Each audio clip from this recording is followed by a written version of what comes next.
Bonjour à tous, dans cette vidéo, toujours dans notre série sur les éléments de calcul, nous allons parler simplification de fractions. Effectivement, quand on a affaire à une fraction de deux nombres qui sont relativement élevés l'un et l'autre, on peut se demander s'il ne serait pas possible de simplifier cette fraction pour de futurs calculs et pour surtout les alléger. Alors, logiquement, simplifier une fraction, c'est quelque chose qui peut se faire de tête avec des nombres pas trop compliqués. Par exemple, si j'ai 30 sur 40, je peux essayer de voir de quoi est composé 30 et de quoi est composé 40, et on voit assez facilement dans un premier temps que 30 vaut 3 fois 10 et 40 4 fois 10. Donc j'ai à diviser 3 fois 10 par 4 fois 10. Bon, et bien puisque j'ai deux facteurs 10 en haut et en bas, je peux simplifier par 10 et voir que 30 sur 40 vaut 3 quarts. Donc ça c'est l'idée générale, une idée relativement intuitive, hein, presque intuitive, mais si on veut travailler avec des nombres un peu plus compliqués, un peu plus grands, qu'il est un peu plus difficile de décomposer, eh bien, il y a une méthode très efficace généralement employée qui consiste à passer par ce qu'on appelle les nombres premiers. On va donc commencer par une description rapide de ce qu'est un nombre premier et regardons donc la définition. Un nombre entier positif est dit premier s'il admet exactement deux diviseurs distincts, un et lui-même. Qu'est-ce que c'est qu'un diviseur? C'est un nombre qui, si on effectue la division par lui d'un nombre de départ, va donner un résultat entier. Par exemple, 2 est un diviseur de 10, parce que 10 divisé par 2 donne 5. 2 n'est pas un diviseur de 9, parce que 9 divisé par 2 donne 4,5 qui n'est pas un nombre entier. Donc la notion de diviseur est directement associée à la notion de nombre entier. Si en outre donc un nombre ne possède que deux diviseurs qui sont 1 et lui-même, et aucun nombre intermédiaire, alors ce nombre est dit premier. Les exemples, on les voit tout de suite en dessous, hein. 2 est un nombre premier puisqu'il est divisible par 1 et 2 et par rien d'autre.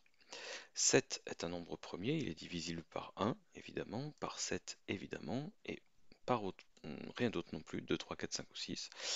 13 est un nombre premier.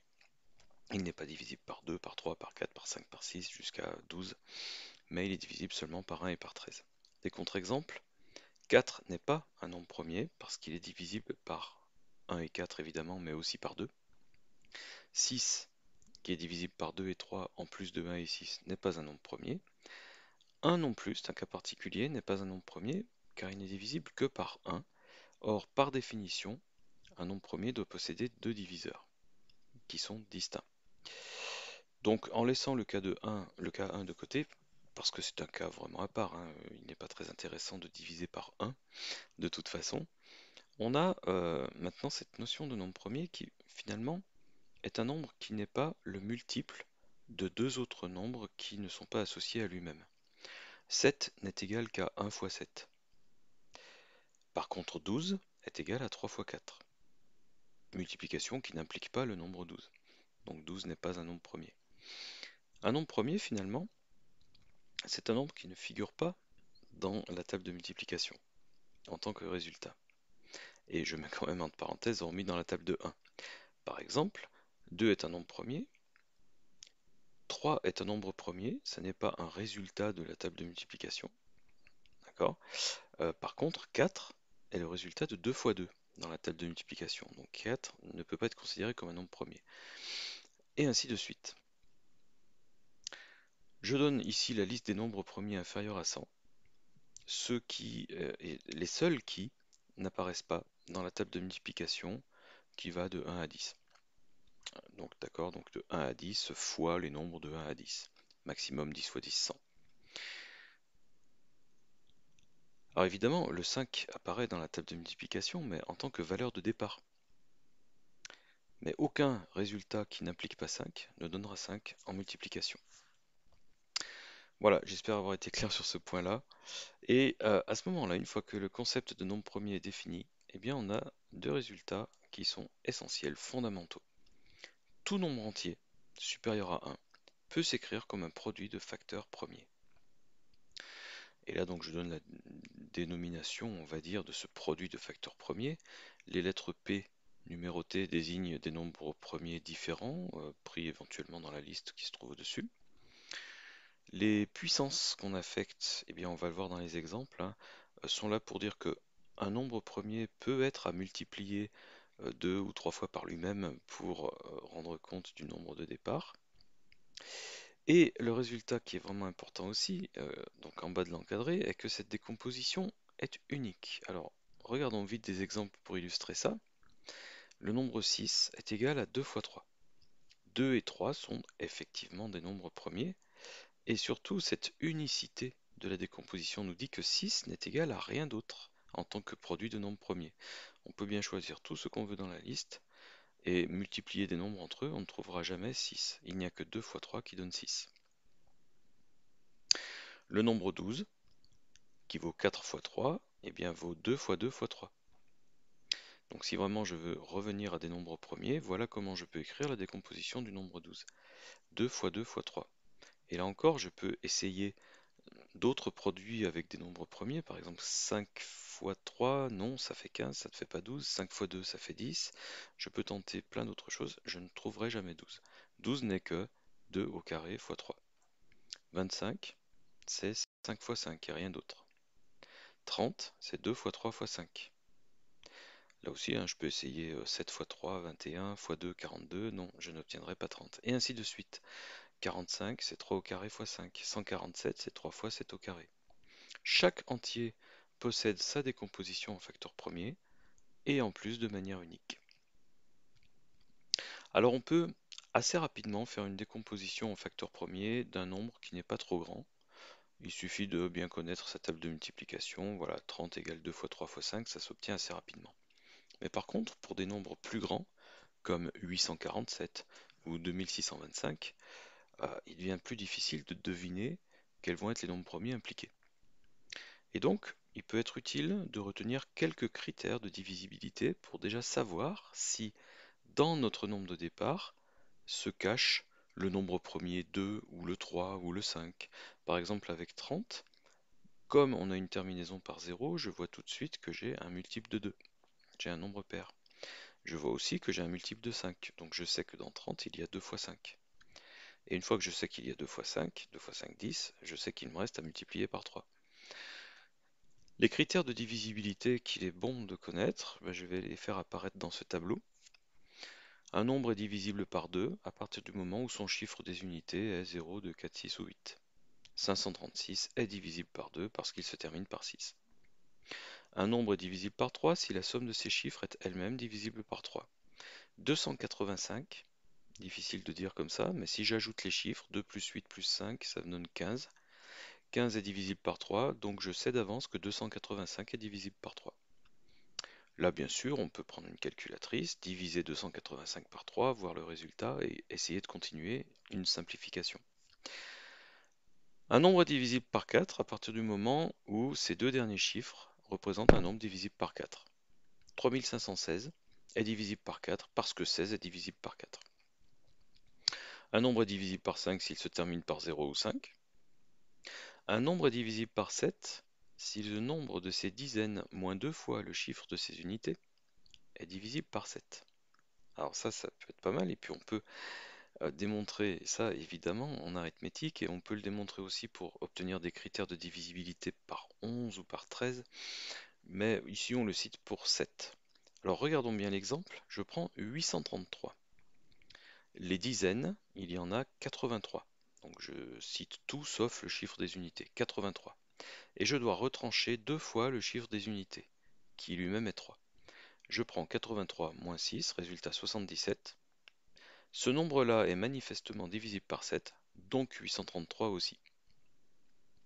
Donc ça, c'est un critère assez sympathique, je trouve, et assez simple à mettre en œuvre pour voir si un nombre est divisible par 7. Un nombre est divisible par 9 si la somme de ses chiffres est elle-même divisible par 9. 288, 2 plus 8, ça donne 18. C'est divisible par 9, donc 288 aussi. Voilà, avec ces quelques critères, on a déjà la possibilité de décomposer un grand nombre de nombres différents et pas forcément petits, comme vous le voyez dans les exemples, voilà, d'une manière assez simple. Alors, je vais maintenant me servir de tout ce qu'on a pu voir pour faire des simplifications de fractions. Imaginons qu'on ait envie de simplifier 630 par 3465. 630, se termine par 0. C'est un nombre pair, donc il est divisible par 2. La somme de ces chiffres, 6 plus 3 plus 0, ça vaut 9. La somme des chiffres est un multiple de 9 puisque c'est 9. Donc 630 est également divisible par 9.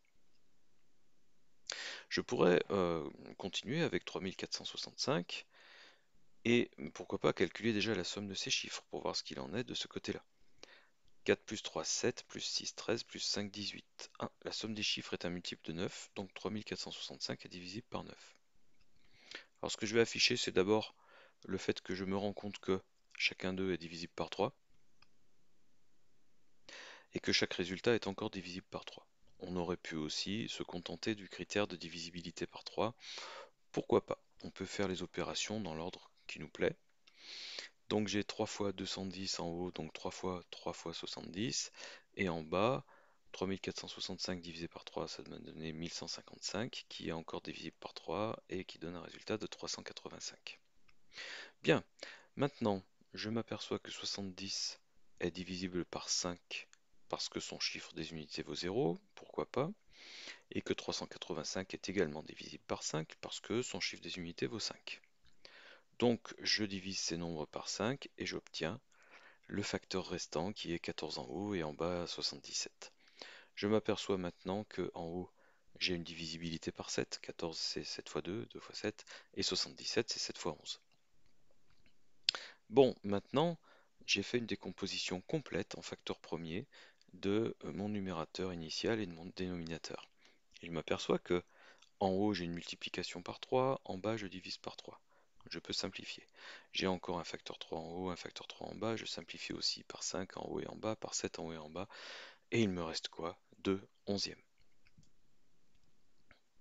Deuxième exemple, pour en avoir un supplémentaire, 650 divisé par 375. Si je calcule la somme des chiffres de 650, 6 plus 5, 11, ça n'est pas divisible par 3, encore moins par 9 évidemment. Donc je n'ai pas un facteur 3 dans 650. Bon, par contre, je m'aperçois rapidement que j'ai un facteur 2 par exemple, et un facteur 5. Dans 375, 7 plus 3, 10 plus 5, 15. Ça n'est pas divisible par 9, mais au moins c'est divisible par 3. 375 se divise par 3. Alors commençons par exemple par simplifier par 2 le nombre 650, simplifier par 3 le nombre 375. Je constate ensuite que chacun des deux nombres restants est divisible par 5, et encore une fois par 5. Et là je m'aperçois qu'à l'arrivée, tout à droite, donc avec 13 en haut et 5 en bas, je n'ai que des nombres premiers. Donc je n'ai plus besoin de décomposer.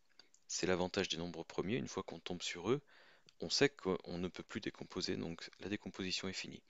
Je n'ai plus qu'à éliminer les facteurs qui sont communs au numérateur et au dénominateur. Donc j'ai 5 et 5 qui apparaît deux fois, hein, donc en haut et en bas. Et c'est tout ce que je peux barrer entre le haut et le bas. Donc je me retrouve avec en haut 2 fois 13, 26, et en bas 3 fois 5, 15. Voilà comment on peut s'y prendre pour simplifier les fractions d'une manière relativement efficace. Les nombres premiers, évidemment, il est bon de connaître une liste des quelques premiers. Alors évidemment pas toute la liste entre 0 et 100, mais on va dire les quelques premiers nombres premiers, ça peut être très utile. 2, 3, 5, 7, 11, 13 et 17 par exemple. Et on aura quelque chose de suffisant pour s'occuper d'un grand nombre de nombres auxquels on peut avoir affaire. Voilà, je vous donnerai rendez-vous pour une prochaine vidéo sur des éléments de calcul. On s'attaquera aussi très bientôt à détailler des éléments du premier degré avec donc des formes du premier degré, y égale à x plus b, des équations de droite, l'aspect calculatoire, l'aspect graphique, des applications là-dessus. À très bientôt.